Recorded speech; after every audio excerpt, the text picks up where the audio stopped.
भारताची बाजू जगासमोर मांडण्यासाठी परदेशी दौऱ्यांवर जाणाऱ्या 7 सर्वपक्षीय शिष्टमंडळांपैकी 3 शिष्टमंडळांना आज परराष्ट्र सचिव विक्रम मिस्री यांनी माहिती दिली। पहलगाम हल्ला, त्यानंतर भारतानं केलेलं ऑपरेशन सिंदूर आणि पाकिस्ताननं भारतावर केलेल्या हल्ल्यांना दिलेलं प्रत्युत्तर या घटनाक्रमाची माहिती दिली।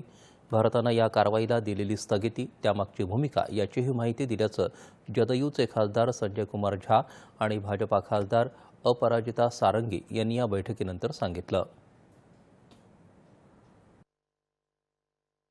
जो पहलगाम में घटना हुआ वो जिस हिसाब से आतंकवादी लोगों ने किया, पूरा का पूरा पाकिस्तान स्पॉन्सर ट्रेनिंग कैंप चलता है उसके द्वारा किया गया।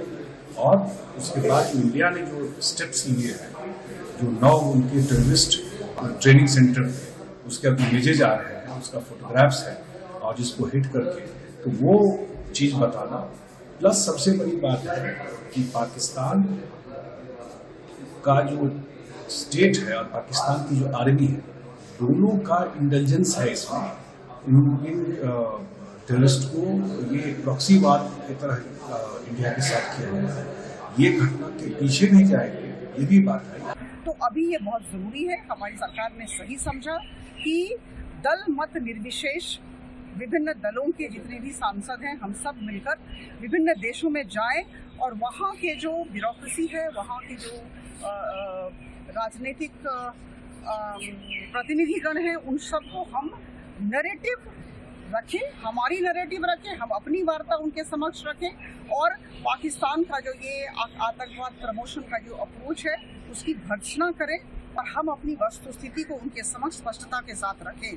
तो ये लगता है कि हम सबका कर्तव्य है और यह हम एक सूचना देना चाहते हैं कि भारत जहां तक आतंकवाद के विरोध का सवाल है, एक है।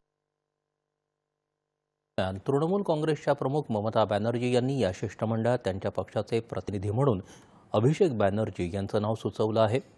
अभिषेक बॅनर्जी ही जबाबदारी पार पाडताना दहशतवादाविरोधातली पश्चिम बंगाल सरकारची कठोर भूमिका मांडतील, त्याचवेळी जागतिक स्तरावर भारताच्या एकत्रित आवाजालाही बळकट करतील असा विश्वास बॅनर्जी यांनी व्यक्त केला आहे।